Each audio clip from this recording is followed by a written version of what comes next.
Donc, je vais juste vous parler du réseau thématique de recherche Entomocentre qui est soutenu par la région Centre-Val de Loire et qui est co-animé par Carlos Lopez, ici présent, et moi-même.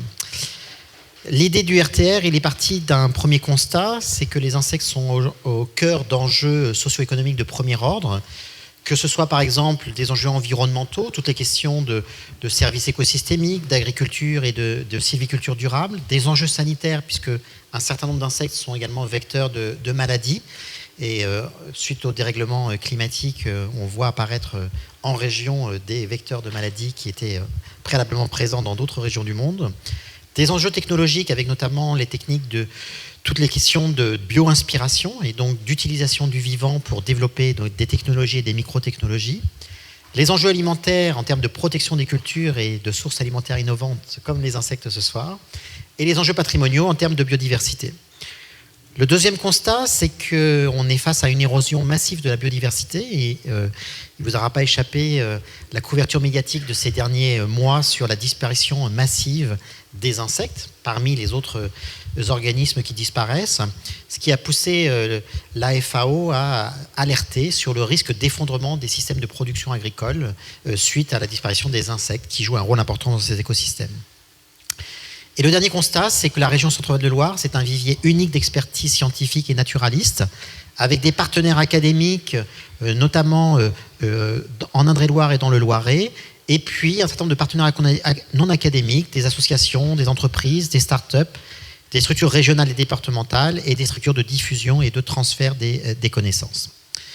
Parmi ces acteurs, nous sommes ici ce soir à Tours, il y a l'Institut de recherche sur la biologie de l'insecte qui analyse donc les interactions entre les insectes et leur environnement depuis 1961, basé sur le campus de Grandmont, et qui développe par des approches multidisciplinaires associant des biologistes, des mathématiciens, des physiciens, l'étude des insectes, que ce soit de l'organisme, mais également de la composition des génomes ou de la structure des communautés.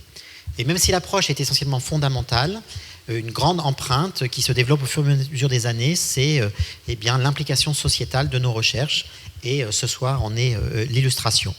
Et bien évidemment, puisque nous sommes basés à l'Université de Tours, les activités pédagogiques.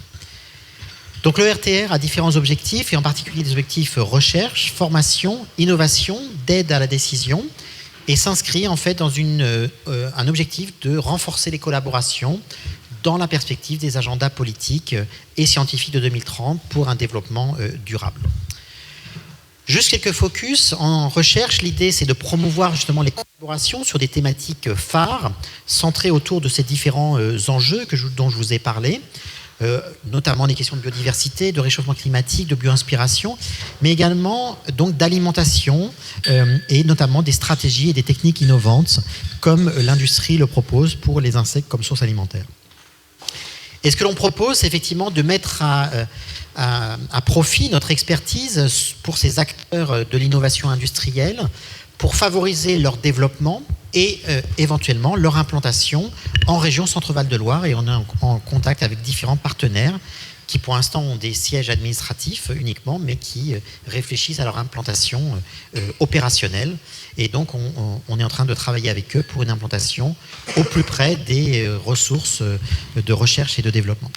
Et on peut les éclairer sur des aspects de génétique, sur des aspects de stratégie de reproduction, sur la gestion des maladies dans les élevages, sur l'optimisation des systèmes d'élevage et sur, à la fin, l'impact sur les profils nutritionnels des insectes et sur les stratégies de transformation et de conservation.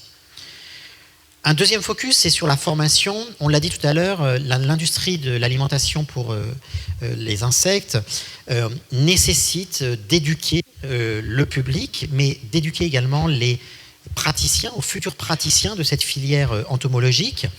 Et l'idée, c'est de travailler à harmoniser les offres de formation entre les deux grandes universités de la région, l'Université de Tours et l'Université d'Orléans, et de déployer un système de formation qui aille de la licence jusqu'au master et jusqu'au doctorat, avec des programmes internationaux type Master Erasmus Mundus ou Horizon Europe ITN, donc pour les formations doctorales. Mais c'est aussi travailler avec les praticiens de cette filière et donc développer des formations à destination des professionnels, donc via des licences professionnelles ou des formations labellisées CNRS Entreprises, et travailler également avec les centres régionaux et départementaux de formation professionnelle sous la houlette de la Chambre des métiers et de l'artisanat, et en particulier, à titre d'exemple, le campus des métiers et de l'artisanat de Joué-les-Tours. Et donc, l'idée ici, c'est de promouvoir à la fois la production d'insectes, donc l'entomoculture, mais également l'utilisation des produits de cette entomoculture à des fins donc entomophagiques.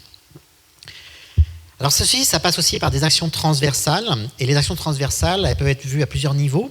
Ça peut être de déployer des outils par exemple d'observation des insectes dans les systèmes naturels ou dans les écosystèmes semi-urbains, comme par exemple les forêts urbaines des campus d'Orléans et de Tours, et des structures qui peuvent être dédiées non seulement à la recherche, mais aussi à la formation des étudiants, et pourquoi pas aussi à la découverte du grand public de la canopée et des insectes qui peuvent y habiter. C'est aussi mener des actions comme aujourd'hui sur la communication et sur la valorisation des insectes. Et on travaille étroitement avec des entreprises qui développent des modèles particuliers. L'entreprise Séricine utilise le ver à soie non pas pour tisser des cocons, mais pour tisser des objets d'art destinés à la haute joaillerie et à la haute couture.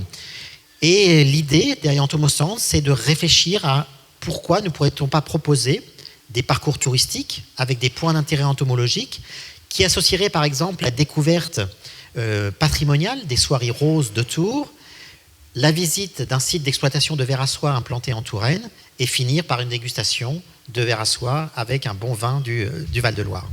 Et ça pourrait très bien être développé dans le cadre par exemple des parcours de la Loire à vélo avec des points d'intérêt particuliers.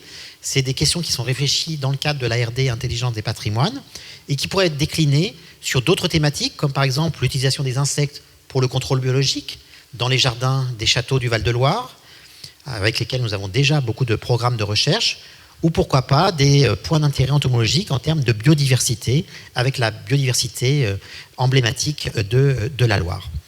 Et ça nécessite effectivement de développer des outils de valorisation des insectes à destination du grand public qui peuvent prendre des formes diverses et variées, plus ou moins interactives, et d'y associer des expériences comme les expériences culinaires de ce soir. Donc voilà, c'est quelques focus du réseau Entomocentre. Bien évidemment, il y a d'autres actions beaucoup plus recherche, beaucoup plus fondamentales ou beaucoup plus dirigées vers d'autres types de thématiques. Mais voilà les points que je voulais aborder ce soir avec vous en lien avec la thématique de ce soir. Donc merci beaucoup.